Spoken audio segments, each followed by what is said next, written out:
to Sarcastard Reviews. If you're watching us on YouTube, the dog in the picture is Vader. He's half husky, half lab, all awesome. Today we're talking about Underworld Blood Wars, which was released on January 6th. To be honest and straightforward, it is not very good. I've actually liked the first two. Oh, the three. The third one is more of a prequel and doesn't include Kate Beckinsale, but it is pretty good. The fourth one, where they essentially go into the future using the whole frozen for a certain amount of years gimmick, was missing a lot. It didn't have Scott Speedman for one, although he's not really the heart and soul of the franchise. He did add something to it, and there is definitely a feeling of something missing in these last two movies. Again, the movie starts with narration, and that's pretty much the only time you get to see Scott Speedman, although you do see him again in another flashback about halfway through the movie, or actually closer to the end. Kate Beckinsale is back. She's the star. You see Theo James. He played David in the last movie. He's probably more well known as Four from the Divergent series. And actually, the movie seems more half hers and half his. A lot of it is about her trying to prevent people from finding her daughter, although she doesn't know where her daughter is. The Lycans want her for her blood. So, even though she doesn't know where her daughter is, and even though she's told them many, many times she doesn't know, they just keep trying to find her and capture her because their plan is to find out where the daughter is. They think that her blood will give them the strength to wipe out the vampires forever, because now that we're in the future, we're down to just the few remaining Lycans and vampires around. And as far as Theo James, or David, his story is more of becoming a leader. He's got some pedigree that he didn't know of, so he wants to become a leader of clans and join the vampire elders. And it's not really, it's almost like a completely separate story from Celine's. It really seems like there wasn't enough story to tell either one, so they combined them into one movie. So it starts with Celine getting a truce with the vampires, kind of like Blade and Blade Trinity,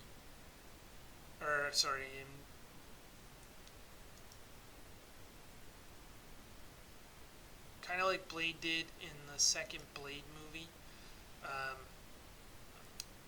And of course, there's betrayal. There's vampires who are just pretending there's a truce, but there's not really, which you don't really understand because these are the last of the vampires. So for them to betray each other and fight amongst each other and wipe each other out, it just totally destroys their entire race. So for them to do that in order for their very selfish reasons makes no sense whatsoever.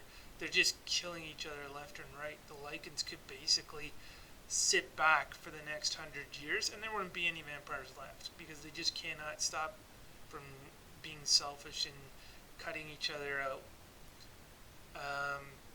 As far as the vampires go, they want Celine's blood because she has lineage also, and they know that she has a little bit more extra powers than the rest of the vampires, and some of them believe that by drinking her blood they'll get those extra powers, which turns out to be true. There's a lot of politics involved. There's a lot of talking about the elders and the council, and none of this was covered in Kate Beckinsale's narration.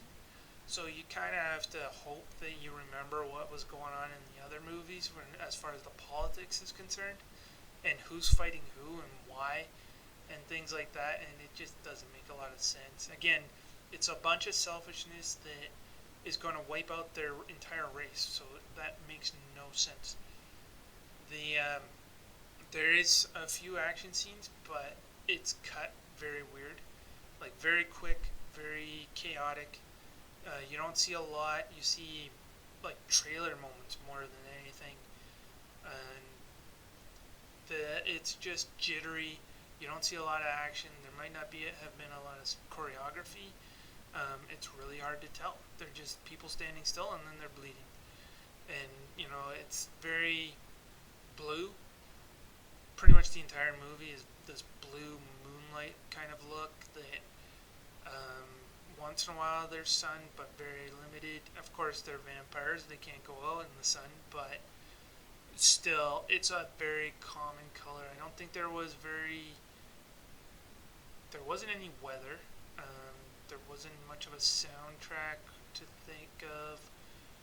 The acting, there's Charles Dance. He was good as Theo James' father, who felt betrayed by him when he supported Celine. But that was in the last movie.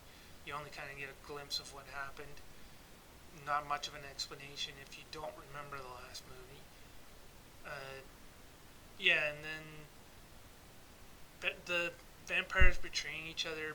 Some of it is about Celine's blood, but some of it again is about these alliances with the Lycans, which is pretty much every Underworld movie.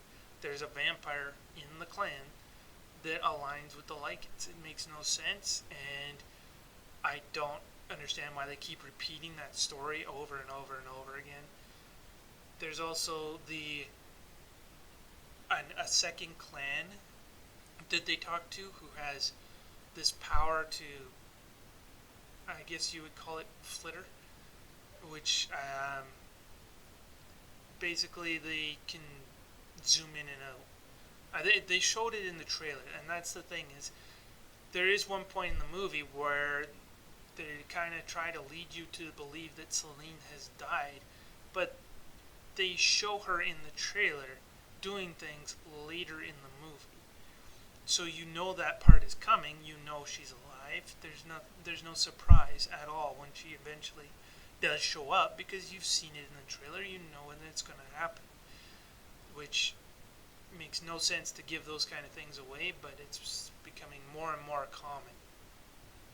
And you see the typical fights, nothing special, although I am honestly getting tired of seeing vampires with machine guns. Like, you're vampires.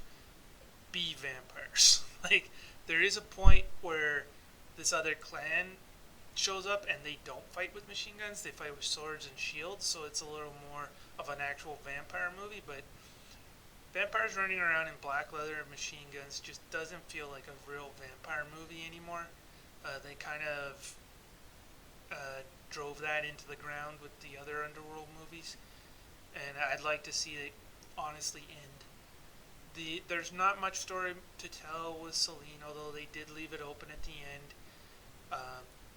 As far as I can see, the reviews are terrible. It's not making much money in the box office, so probably there wouldn't be a sequel unless they really took down the budget a lot. Probably did it without Kate Beckinsale. Maybe made it all about Theo James. They could probably get him for a cheaper budget than Kate Beckinsale would. It's an hour and 20 minutes, so it's very short. The action isn't great, like I said. Lots of blue, lots of black leather. There's Kate Beckinsale in the black leather. That's what you wanted to see. But go watch the first movie. It's way better. And yeah, that's all there really is to this movie. There's not much story.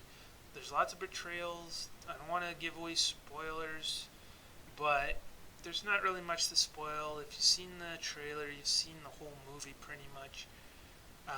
I would not recommend it. There is some action, and there is some good acting. You never, like I said, you don't see Scott Speedman except for some flashbacks, so there's not a whole lot of actors in it, but there is a semblance of a story, and there is a few skirmishes between the Lycans and the vampires. Overall, I would say it's a 6 out of 10. It's barely above average, but that's only because of I idea of seeing vampires fighting werewolves, and it's been done much better before that. So that's it for this review.